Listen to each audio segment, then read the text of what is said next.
आज की जो हमारी कहानी है ये बड़ी ज्ञानवर्धक है। ये कहानी आपको आपके जीवन में ढेर सारी प्रेरणा देगी। इस कहानी को पूरा सुने। आज की जो कहानी है ये कबूतर और कबूतरी का प्रसंग है। इस कहानी में आप जानेंगे कि जिस घर में बेटियां होती हैं, जिन पिता के यहाँ बेटियां होती है, वो उनकी परवरिश कैसे करती है और उनका अंत क्या होता है। किसी भी घर में पुत्री का जन्म लेना कितना शुभ होता है, कितना खास दिन होता है। जिस घर में जिस दिन पुत्री जन्म लेती है, शास्त्रों में ऐसा बताया गया है, जिस घर में पुत्री जन्म लेती है वो बड़ा भाग्यशाली होता है। और गरुड़ पुराण में तो यहाँ तक लिखा है, जिस घर में पुत्री जन्म नहीं लेती उस व्यक्ति का मुख देखने का भी कोई धर्म नहीं होता है। ऐसा गरुड़ पुराण में स्पष्ट लिखा हुआ है। लेकिन जो लोग अपनी पुत्री को भारी छूट देते हैं, भारी लाड़ करते हैं, उनकी पुत्रियां बिगड़ जाती हैं। आज की ये कहानी आपको यही दर्शाएगी। कहानी शुरू करने से पहले जो लोग हमसे नए जुड़े हैं वो हमारे चैनल को सब्सक्राइब करें। शुरू करते हैं आज की कहानी। प्राचीन काल समय में एक जंगल में एक कबूतर और एक कबूतरी बैठे हुए थे। सर्दियों की रात थी, कड़ाके की ठंड पड़ रही थी। तब कबूतरी कबूतर से कहती है कि पिया जी, आज की रात निकालने के लिए ऐसा क्या किया जाए जो आधी रात निकल जाए। सर्दी बहुत भारी पड़ रही। कबूतरी कहती कि कोई ऐसी कहानी सुनाओ जिसे हमारी आज की ये रात कट जाए। कबूतर कबूतरी की बात सुनने के बाद एक कहानी शुरू करता है और कबूतरी से कहता है कि तुम ध्यान से सुनो, बड़ी ज्ञानवर्धक और बड़ी प्रेरणादायक कहानी सुनाने जा रहा हूँ। ये कहानी एक सेठ और उनकी पुत्री की कहानी है। अब कबूतरी बड़े ध्यान से सुनती है और कबूतर कहानी शुरू करता है। जो लोग इस कहानी को सुन रहे हैं वो इस कहानी को पूरा सुने। कबूतर कहानी शुरू करता है कि एक नगर में एक सेठ रहता था। उस सेठ के वहाँ पे एक पुत्री ने जन्म लिया। जब पुत्री ने जन्म लिया तो सेठ के घर में बड़ा अजीब खुशी का माहौल रहा। वो अपनी पुत्री से इतनी मोहब्बत करता था, इतना लाड़ करता था, इतना प्यार करता था कि इसकी कोई सीमा नहीं थी। पुत्री को कुछ कहने की जरूरत नहीं पड़ती थी। वो पहले से पुत्री की हर इच्छाओं को पूरी करता था। सेठ की लाड़ प्यार ने अपनी पुत्री को इतना बिगाड़ दिया था कि वह किसी की नहीं सुनती थी। इतनी नकारा हो चुकी थी, किसी काम में उसका मन नहीं लगता था। सुबह 10-11 बजे से पहले बिस्तर से नहीं उठा करती थी। घर वाले यदि कुछ कहते तो उनको 10 बातें सुनाती थी। दिन भर जवान लड़कों के साथ इधर उधर घूमा करती थी। रात को 12 बजे घर पे आया करती थी। सेठ की लड़की इतनी नकारा हो चुकी थी कि बयान करना भी बड़ा मुश्किल होता है। सेठ की घरवाली सेठ से कहती कि तुमने इस लड़की को बिगाड़ दिया है, लेकिन सेठ अपनी पत्नी को ये कहकर के चुप करवा देता कि बच्ची है, सुधर जाएगी। अपनी बच्चियों से मोहब्बत करनी चाहिए, प्यार करना चाहिए, लाड़ करना चाहिए, उनकी हर जरूरत का ख्याल भी रखना चाहिए। लेकिन इतना भी लाड़ प्यार ना करो कि उसका जीवन ही बर्बाद हो जाए। वो सेठ बिल्कुल ऐसा अंधा हो गया था अपनी पुत्री के प्यार में कि उसको कुछ दिखाई नहीं देता, सिर्फ अपनी पुत्री ही दिखाई देती थी। वह भूल गया था कि मेरी पुत्री को एक दिन दूसरे घर भी जाना है। बहन बेटी जो होती है वह किसी घर में नहीं समाती, उसको दूसरे घर जाना ही पड़ता है। सेठ इस बात को भूल गया। सेठ अपनी पुत्री से इतनी मोहब्बत करता था कि उसको कभी डांटता भी नहीं था। यदि कोई दूसरा भी, यदि उसकी माँ, उसके भाई वगैरह भी डांट दे तो उनसे भी सेठ लड़ता था, मना करता था। वो यही कहता कि अभी बच्ची है, सुधर जाएगी। अपनी पुत्री को हमेशा अच्छे संस्कार देना चाहिए। हर माता पिता को अच्छी तरह से मालूम होता है कि उनकी पुत्री को एक दिन जवान होने के बाद दूसरे घर में जाना पड़ता है। पुत्री की हर गलती को माता पिता सहन कर सकते हैं, लेकिन ससुराल वाले कभी भी बर्दाश्त नहीं करते हैं। इसलिए पुत्री को अच्छे संस्कार दो। कबूतर कबूतरी से इस बात को कह रहा है और कबूतरी ध्यान से सुन रही है। कबूतर आगे कहता है कि अब सेठ की बच्ची जवान हो चुकी थी। अब सेठ को एक चिंता सताने लगी थी कि कोई अच्छा सा वर, अच्छा सा रिश्ता ढूंढ के और मेरी पुत्री की मैं शादी करूं। यह सपना हर माता पिता का होता है। जिस घर में लड़कियां जन्म लेती हैं, हर माता पिता का ये सपना होता है कि वो अपनी पुत्री की अच्छे घर में शादी करे और उसका अच्छा घर बस जाए। अब सेठ भी इसी चिंता को लेकर बड़ा दुखी रहने लगा। सेठ अपनी पुत्री के लिए अच्छे अच्छे रिश्ते ढूंढता, अच्छे रिश्तों की तलाश करता। अंततः उसको एक अच्छा रिश्ता मिल जाता है और सेठ अपनी पुत्री की शादी बड़ी धूमधाम से कर देता है। अच्छा सारा धन दे करके अपनी पुत्री को विदा करता है। जब उसकी पुत्री ससुराल में जाती है तो 10 दिन बाद ही अपने पिता को फोन कर देती है और पिता से कहती है कि पिताजी इसी वक्त आप मुझे लेने के लिए आ जाइए। आपने मुझे कैसे नरक में डाल दिया है, मैं इस नरक में 1 मिनट भी नहीं रहना चाहती हूँ। सेठ अपनी पुत्री की बात सुनने के बाद बड़ा चिंतित होता है, बड़ा दुखी होता। सेठ सोचने लगता है कि रिश्ता तो मैंने बिल्कुल सही ढूंढा था, बिल्कुल काबिल लोग थे, लेकिन पुत्री कह रही है कि बिल्कुल नरक में डाल दिया है। ऐसा 10 दिन में ऐसी कौन सी आफत आ गई है जिसके कारण मेरी पुत्री ऐसा कह रही है। सेठ थोड़ा चिंतित होता है और अपनी पुत्री के ससुराल में पहुंच जाता है। यदि हमारी पुत्री के लक्षण ठीक होते हैं, हमारी पुत्री सही होती है और उसके संस्कार बिल्कुल सही होते हैं, तो पुत्री के ससुराल में पुत्री के पिता को बड़ा मान सम्मान दिया जाता है, उसको आदर दिया जाता है, उसका सम्मान किया जाता है। लेकिन जब वो सेठ अपनी पुत्री के ससुराल में पहुंचा तो उसको कोई मान सम्मान नहीं मिला। कोई उसे राम राम करने के लिए तैयार नहीं था, कोई उसको आदर देने के लिए तैयार नहीं था। फिर जब अपनी पुत्री के ससुराल में पहुंचता है तो सबसे पहले उसकी समधन मिलती है, यानी उसकी पुत्री की सास मिलती है। अपनी समधन से जाकर कि वह राम राम करता है, जय श्री राम करता है, लेकिन वो भी मुंह फुला लेती है और कुछ जवाब नहीं देती है। सेठ फिर अपने समधी से मिलता है, समधी से जय श्री राम कहता है, नमस्कार करता है, लेकिन वो भी कोई जवाब नहीं देता है। उसके बाद सेठ अपनी पुत्री के जेठ से मिलता है, वो भी कोई जवाब नहीं देता है, यानी कोई भी उसको कोई मान सम्मान नहीं दे रहा था। अंत में सेठ अपने दामाद से मिलता है। सेठ का दामाद कहता कि अपनी पुत्री को ले जाओ, हमें इसकी जरूरत नहीं है। ऐसी बिगड़ी औलाद आपने पैदा की है, हमारे घर को नरक बना दिया है। इसको तुरंत इसी वक्त यहाँ से ले जाओ, जो तुमने दहेज वगैरह दिया है उसका बैठ के हिसाब कर लो, हमें इसकी जरूरत नहीं है। सेठ बड़ा दुखी होता है। उसके बाद सेठ अपने पुत्री के कमरे में जाता है और अपनी पुत्री से कहता है कि पुत्री क्या बात हो गई। सेठ की पुत्री अपने पिता से कहती है कि पिताजी मुझे इस नरक में नहीं रहना है, यदि आप मुझे जीवित देखना चाहते हैं तो इस नरक से मुझे इसी वक्त यहाँ से ले चलो।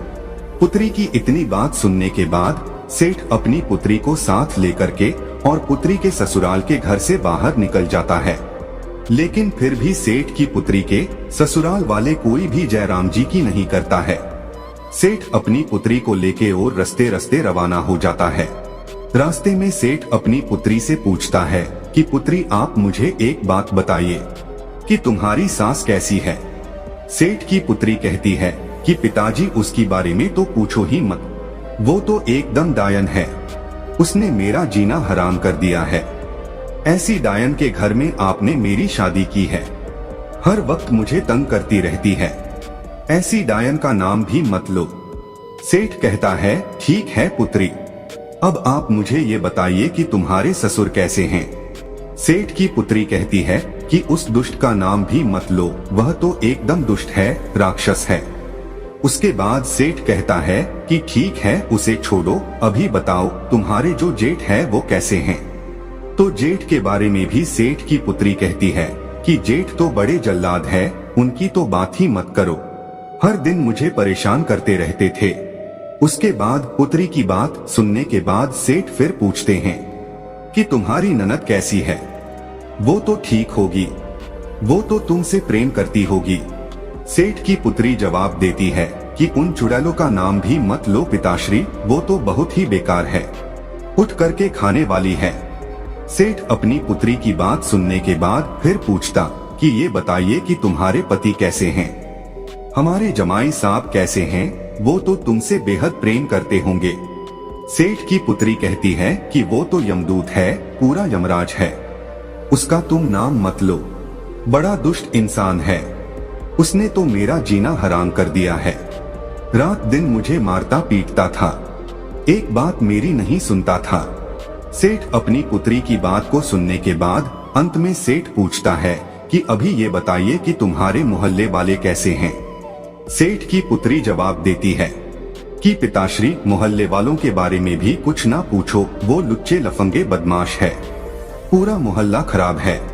अब सेठ बड़ा दिमागधारी था, सेठ भी समझ गया था कि एक इंसान खराब हो सकता है, दो इंसान खराब हो सकते हैं, अरे हो सकता है मेरी पुत्री के ससुराल वाले खराब हो, लेकिन मोहल्ले वाले तो खराब नहीं हो सकते, इसलिए दोष मेरी पुत्री में है, मेरी पुत्री के ससुराल वालों में नहीं। सेठ इस बात को समझ जाता है कि सारा नतीजा मेरी लाड़ प्यार का है। यदि मैं अपनी पुत्री को इतना लाड़ प्यार नहीं करता, उसको अच्छे संस्कार देता, तो ये नौबत खड़ी नहीं होती। सेठ चुपचाप अपनी पुत्री को लेकर के अपने घर आ जाता है। जैसे ही सेठ की पुत्री अपने घर में कदम रखती है तो उसकी जो भाभियां थी वो भी मुंह फुला लेती है। सेठ की पुत्री सोचने लगती है कि मेरी भाभी आज मुंह क्यों फुला रही है, हर रोज मेरे से बड़ा प्रेम किया करती थी, मीठी मीठी बातें करती थी, मगर आज मुझे देखकर मुंह फुला रही है। वो अपनी भाभी से जाके पूछती है कि ऐसी क्या बात है, तुमने मुझे देखकर मुंह क्यों फुला लिया। तो वह कहती है कि मुंह नहीं फुलाओ तो क्या करूं, तुम्हारी शादी कर दी, तुम्हें ससुराल भेजा था, लेकिन तू फिर से मेरी छाती पर मूंग दलने के लिए आ गई हो, इसलिए आज के बाद तुम मेरे से बात मत करना। उसकी भाभी उसको फटकार देती है। अब इतनी बात सुनने के बाद उससे उस घर में कोई बात नहीं करता, सिर्फ उसके पिता के सिवा सिर्फ उसका पिता ही उससे बात करता। अब वो धीरे धीरे बड़ी दुखी हो जाती है, धीरे धीरे उसकी आंखें खुलने लगती है। काफी समय निकलने के बाद कोई उससे बात नहीं करता, बड़ी दुखी रहती। वो जब भी घर से बाहर निकलती तो उसकी सहेलियां उससे हर बार यही पूछती कि तुम अकेली कैसे आ गई हो, जीजा जी कहाँ हैं। कोई पड़ोसी मिलता तो वह भी इसी बात को पूछता कि तुम अकेली कैसे आ गई हो, तुम्हारे जमाई कहाँ हैं। ऐसे ताने सुन सुनकर वो बड़ी दुखी रहने लगी। मंदिर में जाती तो मंदिर में भी लोग इसी बात को पूछते। सभी मोहल्ले वालों की जबान पे यही बात रहती कि भला सेठ की पुत्री अकेली आ गई है, नई नई शादी की थी, हो सकता है इनका तलाक होने वाला है। सेठ को भी हर बार यही ताने सुनने पड़ते और सेठ की पुत्री को भी हर बार यही ताने सुनने पड़ते। इन्हीं तानों से सेठ की पुत्री बड़ी दुखी रहने लगी। अब उसको धीरे धीरे ये ज्ञान हो गया था कि सारी गलती की जड़ मैं हूँ और मेरी गलती की वजह से आज मेरे पिता का सर भी नीचे झुक गया है। लेकिन अपने ससुराल में वो जाने के लिए तैयार नहीं थी। वो यही कहती थी कि पिताजी, इससे अच्छा तो ये होता कि मैं कुंवारी रह जाती, यदि आप मेरी शादी नहीं करते तो बहुत ही अच्छा होता। काफी समय निकलने के बाद सेठ अपनी पुत्री के कमरे में जाता है और अपनी पुत्री को देखता है तो वो बड़ी चिंतित, बड़ी दुखी दिखाई देती है। सेठ अपनी पुत्री के पास जाता है और कहता है कि पुत्री, क्या बात है, आज बड़ी दुखी दिखाई दे रही हो। सेठ की पुत्री कहती है कि पिताश्री, मैं बड़ी दुखी हूँ, यदि आप मेरी शादी नहीं करते तो मैं बहुत सुख से रहती, लेकिन मेरी शादी करके आपने मुझे दुखों के सागर में ढकेल दिया है। अब मैं ऐसा क्या करूं? ससुराल वाले सभी नरक के समान हैं। ससुराल में जाऊंगी तो कैसे जाऊं? और जो मेरे परिवार वाले हैं, मेरे पीहर वाले हैं, कोई मुझसे बात नहीं करता। सिर्फ आपके माँ भी बात नहीं करती, भौजाई भी बात नहीं करती, भाई बात नहीं करते, सभी मेरे से नफरत करने लगे हैं। मैं ऐसा क्या करूं? मैं करूं तो क्या करूं?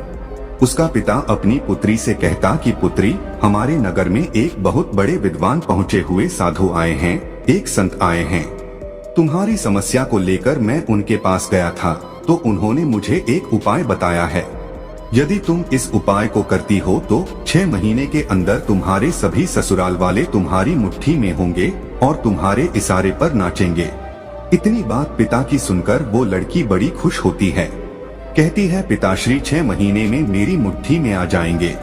बोले हाँ 6 महीने में तुम्हारी मुट्ठी में आ जाएंगे। तो कहती हैं कि पिताश्री वो उपाय मुझे जल्दी से बताइए, मैं उपाय को जरूर करूंगी। उस लड़की का पिता अपनी पुत्री को उपाय बताता है और कहता है कि 6 महीने तक एक मंत्र का जाप करना है और साधना करनी है। यदि तुम इस कार्य को करती हो तो मात्र 6 महीने में तुम्हारे सभी ससुराल वाले, तुम्हारे पति, तुम्हारे जेठ, तुम्हारे ससुर, तुम्हारी सास, सभी तुम्हारी मुट्ठी में होंगे और तुम्हारे इशारे पर नाचेंगे। जैसा तुम कहोगी वैसा ही होगा। तुम उस घर की रानी बन जाओगी, तुम उस घर की मालकिन बन जाओगी। पुत्री बड़ी खुश होती है, लेकिन कहती कि पिताजी ये तंत्र मंत्र वाला काम मेरे से नहीं होता है, कोई सादा सुगम रास्ता मेरे को बताइए। सेठ फिर कहता कि ठीक है पुत्री, यदि तुम मंत्र का जाप नहीं कर सकती तो मंत्र का जाप मैं करूंगा, तुम सिर्फ साधना कर लेना। पुत्री कहती कि साधना कैसे की जाती है। सेठ बताता है कि साधना आपको इस तरीके से करनी है, तुम्हें 6 महीने तक बिल्कुल मौन रहना है, तुमसे कोई भी कुछ कहे बिल्कुल जवाब नहीं देना है, हर इंसान की बात को सुननी है, हर इंसान के पैर को छूना है, यही साधना होती है। सेठ की पुत्री कहती कि पिताश्री मात्र 6 महीने में हो जाएगा ना, इससे ज्यादा मेरे से नहीं हो पाएगा। लेकिन सेठ कहता है कि हाँ बिल्कुल 6 महीने में हो जाएगा। सेठ की पुत्री तैयार हो जाती है। सेठ अपनी पुत्री को लेके फिर से पुत्री के ससुराल में जाता है। जैसे सेठ पुत्री के ससुराल में जाता है तो सामने उसे अपनी पुत्री की सास नजर आती है। वो उसे बुरी तरह फटकारती है, कहती है कि तुम पहले आए थे तभी मना कर दिया था कि तुम्हारी पुत्री की हमें जरूरत नहीं है, इसे वापस ले जाओ। ऐसी बिगड़ी हुई औलाद आपने पैदा की है, इसकी हमें जरूरत नहीं है। उसको बुरी तरह फटकारती है। कोई रामा श्यामा नहीं, कोई आदर भाव नहीं, कोई मान सम्मान नहीं। अपनी सास की ऐसी हरकतों को देखकर उस सेठ की लड़की भारी गुस्सा करती है। लेकिन सेठ अपनी पुत्री से इशारों में कहता है कि पुत्री तुम्हें साधना करनी है, साधना का ध्यान रखो, 6 महीने तुम्हें मौन रहना है, जो भी कुछ कहे सबकी आज्ञा का पालन करना है। लेकिन फिर भी कहते हैं ना कि पुत्री का पिता हमेशा सिर झुका के रहना पड़ता है, इसलिए वह सर झुका के सारी बात को सुनता है और अपनी समधिन से कहता कि बहन जी गलती हर इंसान से होती है, इससे भी गलती हुई, इसको एक मौका जरूर दिया जाए। अब ये सुधर गई है, अब ये ऐसा कुछ नहीं करेगी। काफी विनती करने के बाद उस लड़की की सास मानती है और राजी होती है कि ठीक है, यदि सुधर गई है तो मात्र 6 महीने तक इसके आदर भाव देखूंगी, उसके बाद इसको वापस भेज दूंगी और जिंदगी में दोबारा कभी नहीं अपनाऊंगी। लेकिन सेठ सह स्वीकार करता कि ठीक है, आप 6 महीने तक इसको अपने घर में रखिए, ये बिल्कुल शांत स्वभाव की हो गई है, बिल्कुल सुधर गई है। सेठ अपनी पुत्री को उसके ससुराल में छोड़ करके आ जाता है। सेठ की पुत्री अपने ससुराल में रहने लग जाती है। जा करके अपनी सास के पाँव छूती है। सास बड़ी आश्चर्यचकित होती है कि कुछ दिनों पहले तो ये बहुत भड़क रही थी, किसी की एक नहीं सुनती थी, हम पे हुकुम चलाती थी, बैठे बैठे खाती थी, लेकिन आज ये मेरे पाँव कैसे पढ़ रही है। वो बड़ी आश्चर्यचकित होती है। सेठ की पुत्री कहती है कि मां जी मुझे आशीर्वाद दीजिए, आपका आशीर्वाद मेरे लिए बहुत महत्वपूर्ण है, यदि आप मुझे आशीर्वाद देंगी तो मेरी साधना सफल हो जाएगी। उसकी सास उसको आशीर्वाद देती है कि ठीक है तुम खुश रहो। अब वो अपने घर में रहने लगती है। एक दिन की बात है, अपने ससुर के लिए वो चाय बना के ले जा रही थी। जब ससुर को जैसे ही चाय पकड़ाने लगी तो कप हाथ में से छूट जाता और नीचे गिर के फूट जाता है। तभी उसका ससुर उस पे भड़क जाता है, उसको गाली गलौज निकालने लगता, कहता है कि मेरे घर से निकल जा, तुम्हारी जरूरत नहीं है, तुम बिगड़ी औलाद हो, तुम कुलक्षणी हो, इस तरह की उससे बात कहता है। अब सेठ की पुत्री मन ही मन इस बात को सोचती है कि यदि मेरे पिता मंत्र का जाप नहीं कर रहे होते तो इसी कप से मैं तेरा सर फोड़ देती, लेकिन क्या करूं, मैं साधना कर रही हूं, चुप रहने की, मेरे पिता मंत्र का जाप कर रहे हैं, इसलिए तुम्हारी इतनी बात सुननी पड़ रही है। उस सेठ की पुत्री से जब भी कोई कुछ कहता उसको गुस्सा तो बहुत आता, बहुत चिड़चिड़ापन होता। लेकिन क्या करे, उनके पिता की बातें याद आ जाती कि तुम्हें 6 महीने तक साधना करनी है, चुप रहना है और मैं मंत्र जाप करूंगा। तो इसी बात को सोचकर वह चुप रह जाती, अपने गुस्से पर काबू करती। इसी तरीके से वे बड़ी मुश्किल से अपने गुस्से पर काबू पाया और धीरे धीरे उसका घर बार बसने लगा। उनको यकीन होने लगा कि अब ये सुधर गई है, बड़ी मुश्किल से उसका घर बार बसा है। 6 महीने बाद वो गर्भवती हो जाती है, 9 महीने बाद वो माँ बन जाती है। अब उसकी गृहस्थी बड़े आराम से चल रही थी। इसीलिए कहते हैं कि अपनी पुत्री को बेइंतहा लाड़ करना, उसको सर पे चढ़ाना बड़ा खतरनाक साबित होता है। हाँ, अपनी पुत्री को प्रेम करो, मोहब्बत करो, हर चीज का ख्याल रखो, लेकिन इतना भी सर पे ना चढ़ावो कि एक दिन तुम्हें भारी पड़ जाए और उसका भी जीवन बर्बाद हो जाए। कबूतर अपनी कहानी अब समाप्त करता है। प्रिय दर्शकों, अपनी पुत्री को हमेशा अच्छे संस्कार देना चाहिए। हर माता पिता को ये अच्छी तरह मालूम होता है कि उनकी पुत्री को एक दिन जवान होने के बाद दूसरे घर में जाना पड़ता है। पुत्री की हर गलती को माता पिता सहन कर सकते हैं, लेकिन ससुराल वाले कभी भी बर्दाश्त नहीं करते हैं। इसलिए पुत्री को अच्छे संस्कार दो।